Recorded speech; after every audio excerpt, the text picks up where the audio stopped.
So I encourage you to come up with your own ways and definitely practice it, right? Practice it with somebody, do some role playing, but just kind of reiterate what we talked about, the 3 stress-free ways I say that you can start saying no in your business is put it off.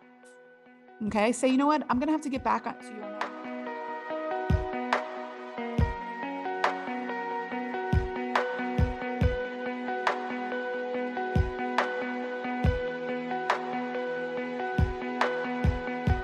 Hey there. Welcome back to another episode of Female Empowered. I'm your host, Krista Gurka. As per usual, today is going to be a short and sweet one. So if you have like 10, 15 minutes to listen, this is the episode to listen to, because what we're going to talk about today is 3 stress-free ways to say no without feeling guilty. Now, if you're like, yeah, I'm going to call bullshit on that because I never say no without feeling guilty, then I would love for you to listen, because I was like that for a long period of time. And while I'm not going to say that I still don't ever feel guilty, sometimes I do, but I keep telling myself saying no to this is saying yes to me, right? So there's a whole mindset around that. Guilt and resentment often reflect an anxiety around saying no that comes with our feeling responsible for the other person's reaction.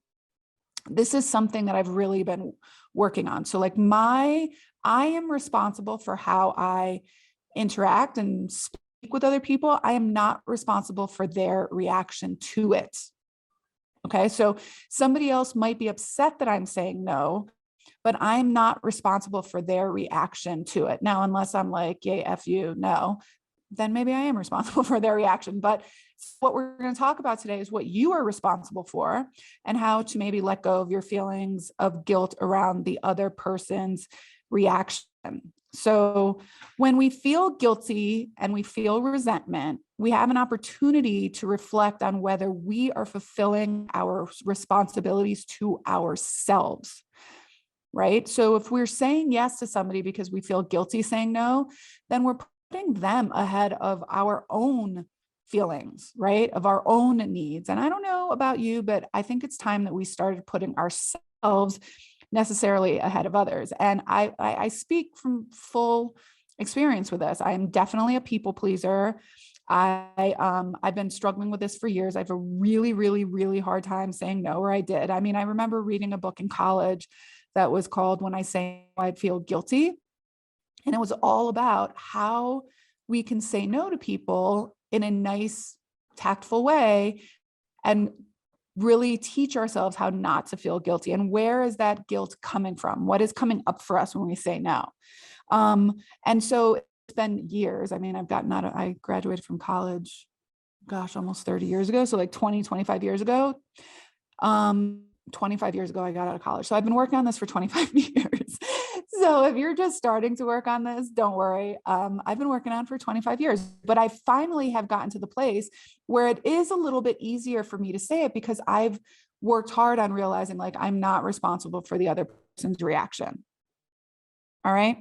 What we do need to do is ease the pressure of feeling guilty. Easing the pressure of being put on the spot when somebody asks us for something, and I don't think it's necessarily for business. It's also for like, being friends, family members, moms, things at school. There's always all these things that people are asking us to do. And one, if you don't want to do it, that's one thing. And 2, if you don't have the time or capacity or bandwidth to do it, that's another thing as well. So what I'm going to go over today are just 3 ways I have learned to incorporate how I can say no to things without feeling as guilty. So the first one is, one of the things that I've become really, really protective of is my time, because I don't have a whole lot of it, right? And time is finite. I cannot get back time.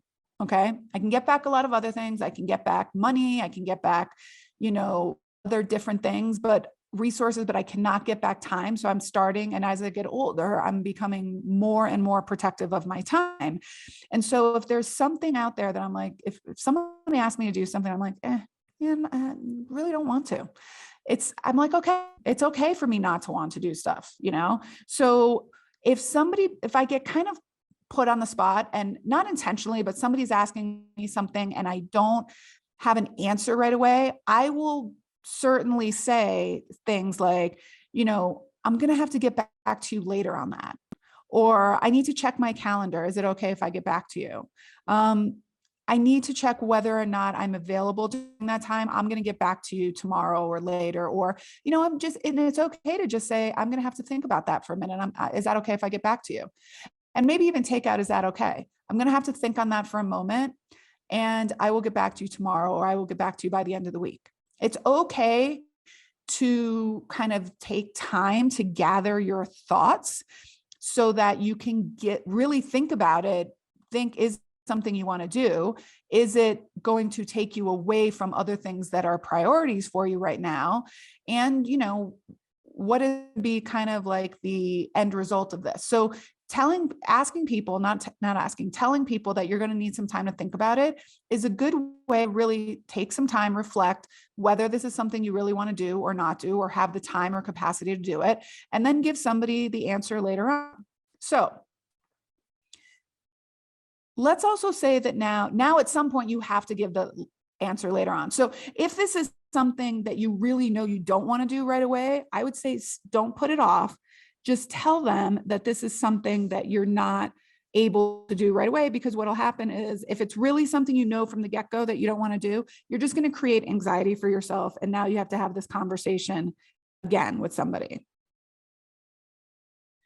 So another way that I really like to say it is to offer a counter suggestion. So if you know that you don't have the time to do something, you can offer a counter suggestion. There's no rule against offering friendly advice or helpful information, or really make a counter proposal for how maybe somebody else is available to help them. So things like, I have a friend who who is able to actually service your request. So basically, let's say like somebody asked me to teach a class, and I'm like, you know what? Unfortunately, I don't have time on my calendar this quarter to do that, but I do know one of my instructors is able to teach at that time. Would you like me to put you in touch with them? That's something that I could say. Okay. Or, making an offer that's smaller than your original request. So sometimes I'll have people say, hey, can I meet up with you to have lunch or something? I just have some questions for you. And I'll say, you know what, I don't have time to meet, but if you want to email me something, I can, do a quick response to and email something back to you. Something like that. The other thing you could do is, you don't necessarily have to give, here's a really perfect example. Somebody wants you to come in at 6:30 a.m. for their session, and you don't want to. It's okay to not want to come in at 6:30 a.m. So the answer, you don't have to give them a reason. You could simply say, no, I don't have that time available. That's it. You don't have to say why. You don't have to say that you don't want to. You don't have to say that you're not a morning person. You just say, unfortunately, I don't have that time available.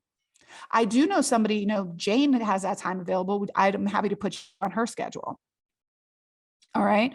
So the other thing is, the last thing I would say is, say it simply, just like that example I just gave. Unfortunately, I'm not available at that time. Here are the times I am available. Or, I'm not available at that time. Jane's available at that time. I'd be happy to put you on her schedule. All right.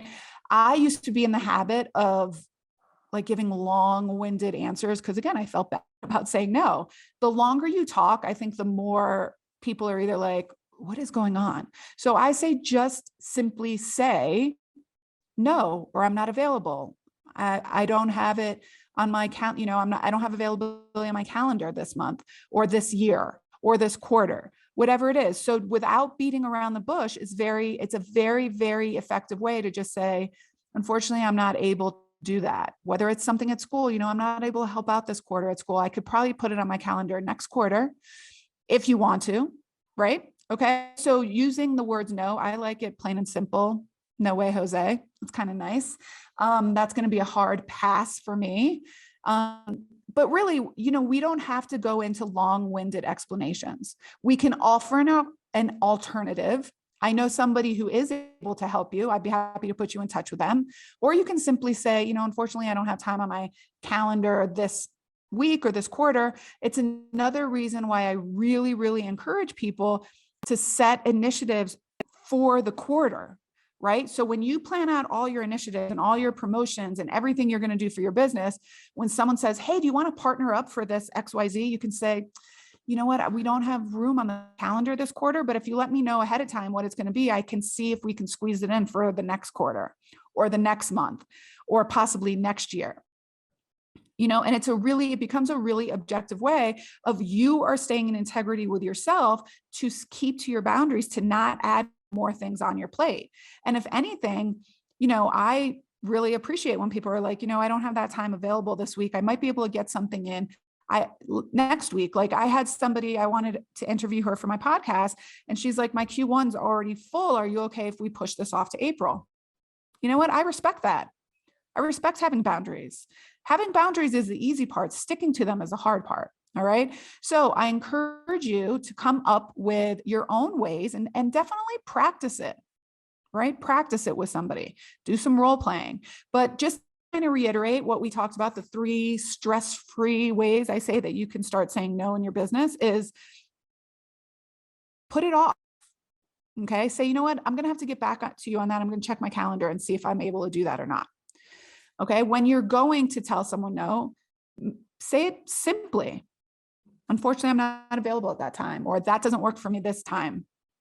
Then you can also maybe offer an alternative. I'm not available at that time, but I do know somebody who could step in for me. If you're interested, I'd be happy to put you together.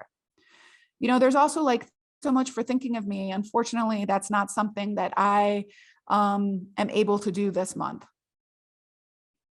Okay, so again, I said this was going to be a really short and sweet episode. So nice, quick 10, 12 minutes, I think. But I know that it's really hard. I know this is something that's really, really hard for people to do. But the more you do it, the more, it's like everything else. The more we do things, the more repetitions we have, the easier it becomes. So I encourage you, not to just be an asshole and say no to everything, but I encourage you, like, if it's something you don't really want to do, or you don't think there is a benefit to doing it, you don't have to do it. Set some, boundaries for yourself and start practicing saying no in a kind, gentle, and tactful manner. All right.